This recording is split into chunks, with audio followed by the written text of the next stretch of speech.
खूप फिरून झाला आणि भरपूर सुट्ट्या झाल्या. चला म्हणलं आज त्याला शाळेत सोडून येऊया. त्याचं पटकन आवरलं, शाळेत सोडलं. शाळेत सोडून येईपर्यंत घरातले भरपूर कामं पडलेली होती, ती सगळी कामं आवरून घेतले.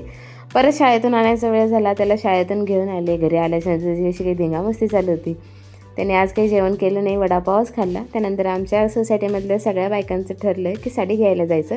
अगोदर एका शॉपमध्ये गेलो, साडी काही आवडली नाही. तिथून परत आम्ही राजमध्ये गेलो. राजमध्ये गेल्यानंतर वहिनीला जशी साडी घ्यायची होती तशी त्यांना साडी भेटली. त्यांची पहिली संक्रांत असल्यामुळे त्यांना ब्लॅक साडी घ्यायची होती. ती साडी घेतली. आम्ही साडी घेईपर्यंत दक्षिण खूप बोर झाला. त्यानंतर आम्ही त्याला थोडा वेळ मोबाईल दिला. शॉपमध्ये गेल्याच्यानंतर त्याला लिफ्टमध्ये जायला खूप आवडतं. लिफ्टमध्ये गेलो, घरी आले.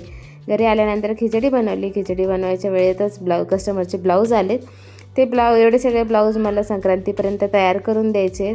त्यानंतर जेवायला घेतलं, जेवण केलं. व्हिडिओ कसा वाटला, आवडला असेल तर लाईक करा, शेअर करा, सबस्क्राईब करा. भेटूया अशाच एका नवीन व्हिडिओमध्ये. तोपर्यंत बाय आणि श्री स्वामी समर्थ.